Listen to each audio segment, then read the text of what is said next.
It's an alternative energy system.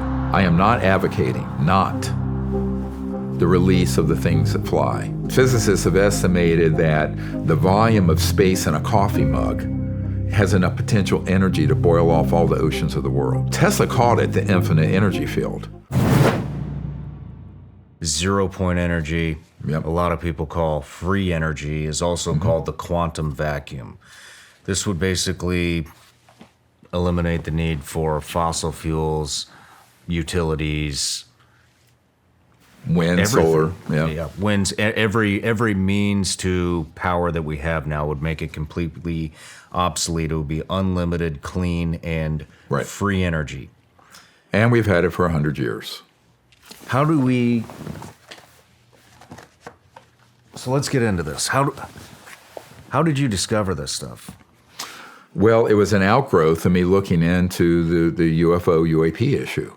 Because once you realize these objects are real, three-dimensional, the very first question, actually, when I go up to Capitol Hill or someplace, I'll put up the footage that the Pentagon said, this is a real 3D object, infrared sensors, no heat, no jets, no rockets, and certainly no nuclear power plant on it, because, I mean, those things are hot, right? Mm-hmm. There have been nuclear-powered aircraft and satellites. But I said, how is that moving at those speeds and then straight up against gravity? This is the alternative energy and propulsion systems.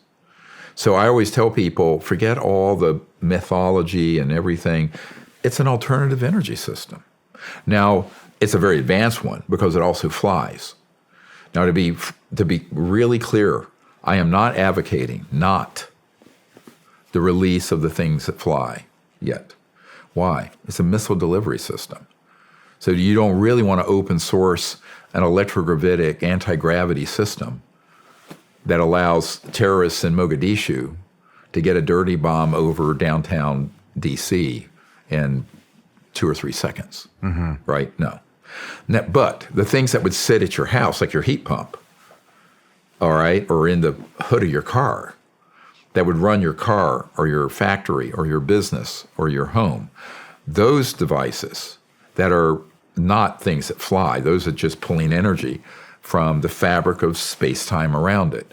And physicists have estimated that the volume of space in a coffee mug has enough potential energy to boil off all the oceans of the world. Is that much latent energy. So tapping into it to run the entire United States, the whole world, be like taking a thimble of water out of the Great Lakes. So it is what, Tesla called it the infinite energy field.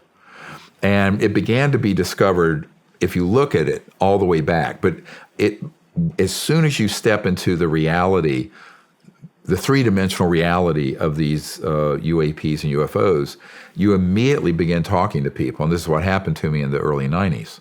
To people who know the physics of the energy systems, because these things are not using oil, gas, coal, nuclear, what have you. So it's a natural extension of the problem. And I point out to people, one of the central reasons for the secrecy that got out of control under Eisenhower's last 4 years as president was because once they realized how this works, they realized, the big industrialists and financial and global moneyed people, banking, this would be the end of that entire sector of the macroeconomic system. Well, that would have been great if it had been transitioned before I was born in 1955, because look at the world we have now. But it really could have started coming out in the early teens and 20s. If you look at the documentary, The Lost Century, the subcaption is, and how to reclaim it. We talk about how we need to come together as a people and develop these energy generation systems and open source them, meaning that it's no patent, no intellectual property held back at the first level of this, because the patent office will seize it. We prove that in the documentary. We have a national security order on a patent that a scientist I know submitted. We took his name off of it. So the question is, are there some people who can financially put up the funds, and it needs to be a substantial amount, 50 to 100 million to start, to create a high energy physics lab that develops this and gets it out to the public No intellectual property holdback.